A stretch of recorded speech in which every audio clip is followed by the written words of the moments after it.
ሞት አይቀርም። ሰው በረሃብ ይሞታል፣ በበሽታ ይሞታል፣ በመኪና አደጋ ይሞታል፣ በጦርነት በሰዎች ይሞታል። እንቅፋት ሞቶ እንሞታለን። ነጭ ልበሱልኝ ስላለ ነጭ ልበሱ ስላለ መምህር ከሆኑ አይቀር እንደ ዘላለም ነው።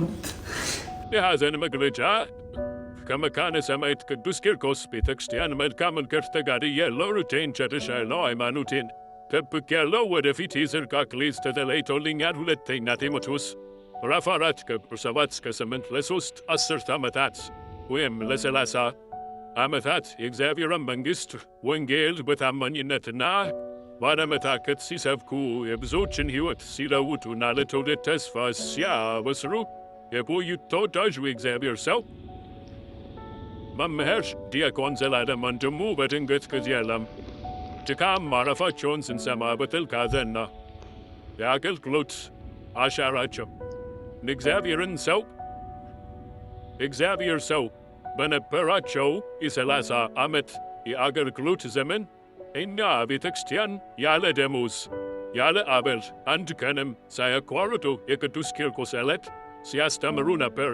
የወንጌል አርበኛ በከተማም ሆነ በገጠር ሳይወሰኑ በመላው ዓለም እግዚአብሔርን ቃል በኃይልና በቅንነት ሰብከዋል። የብዙዎች አባት በመንፈሳዊ ምክራቸውና በትምህርታቸው ስፍር ቁጥር የሌለው አማኞች ለክርስቶስ ማርከዋል። የጽናት ምሳሌ በፈተናና በደስታ ጊዜ ሁሉ ሳይናወጡ በወንጌል እውነት ላይ ቆመው ለተተኪው ትውልድ ታላቅ አርአያ ሆነዋል። የጽናት የመጽናናት መልእክት ይህ ድንገተኛ መርዶ ለእኛ ለወዳጆቻቸው፣ ለቤተሰቦቻቸው፣ ለቅድስት ቤተ ክርስቲያን ከባድ ቢሆንም እርሳቸው ግን ሩጫቸውን በድል አጠናቀው ወደ ናፈቁት ጌታቸው እቅፍ መሄዳቸውን እናምናለን። ድምፃቸው በምድር ቢታከብም የዘሩት ወንጌል ዘር ግን በትውልድ ልብ ውስጥ ለዘላለም ፍሬ ሲያፈራ ይኖራል።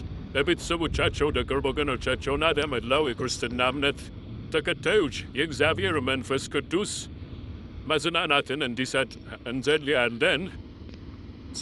ጻድቅ ይሞታል፣ በልቡም የሚያኖር የለም።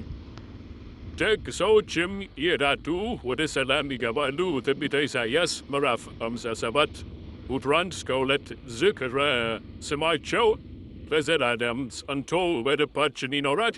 ከመካነ ሰማዕት ቅዱስ ቂርቆስ ቤተ ክርስቲያን መልአከ ፀሐይ ቆሞስ አባ ብርሃነ ሥላሴ አስፋው ዋና አስተዳዳሪ መልእክት ነው። መምህራችንን በገነት ያኖርልን። ደረቴን ያመኛል ይል ነበር። አሁን ደረቴን እያመመኝ ነው። ደግሞ ካልጮህ አይሆንም። ዘላለም መጮህ ያወጣል ድምፅና ይህንን ፖል መረዋ መምህር ጳውሎስ መልካ ሥላሴም ነግሮኛል።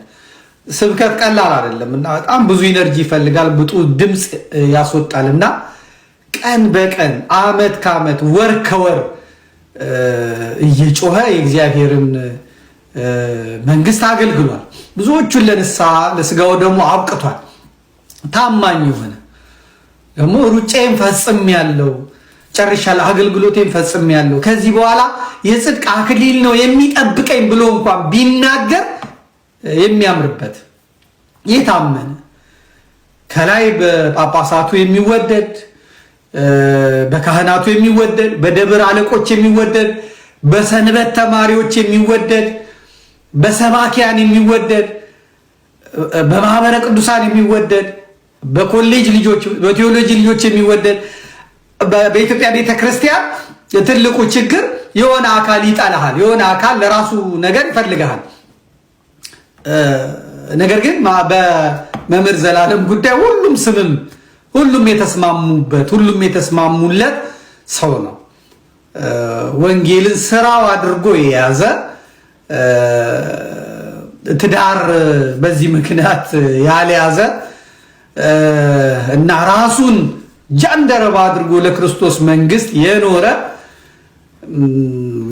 በጣም የደነገጥኩት እና ደግሞ እኔ ተስፋዬ ኢዶ ዘማሪው ሲሞት፣ ዲያቆን ተስፉ ግርማ መምህር ሲሞት የደነገጥኩትን ያህል የመምህር ዘላለምን ስሰማ የበለጠ ነው የደነገጥኩት የተሸበርኩት ማለት ነው። እና የዘመንን ሰው የአንድ አካባቢ የአንድ ጊዜን ሰው እንደማጣት የሚያስደነግጥ ነገር የለም።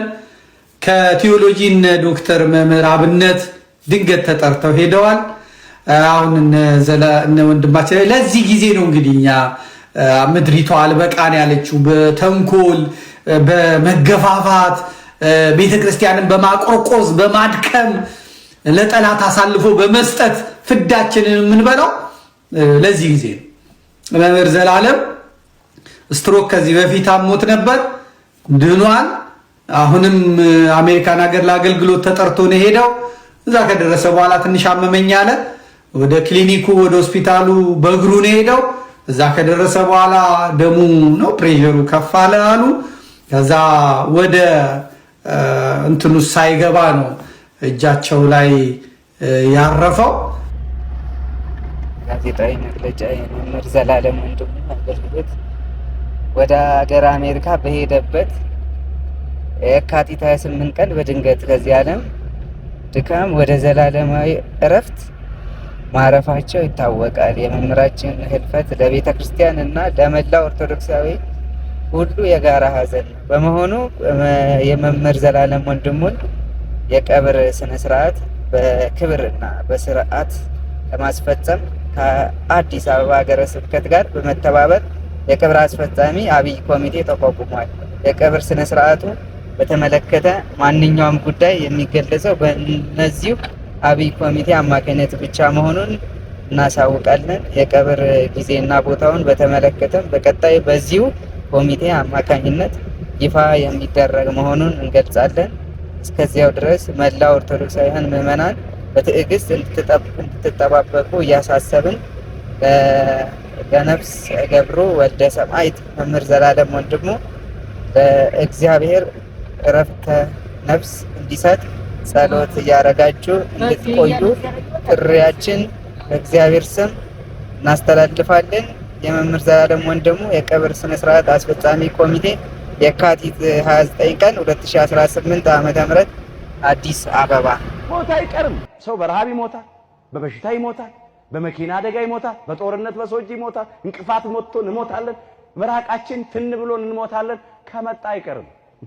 ግን ሃይማኖትን አጽንቶ ምግባርን አቅንቶ ለንስሐ የሚገባ ፍሬ አፍርቶ የአምላክን ቅዱስ ሥጋና ክብር ደም ተቀብሎ ተዘጋጅቶ መሞት ደግሞ መታደል ነው። ሞት እረፍት ነው። ስጋችንን ነው የሚገድሉት፣ ነፍሳችንን የት ያገኟታል? ስጋችሁን የሚገድሉትን አትፍሩ ይላል። ነፍሳችሁን መግደል አይቻላቸውምና ይላል ቃሉ የማቴዎስ ወንጌል ምዕራፍ 10 ቁጥር 28 ላይ። ስለዚህ ስጋችንን የሚገድሉትን አትፍሩ፣ ይልቅ አምነን እንሞት። እግዚአብሔር ለሁላችንም ጽናቱን ይስጠን።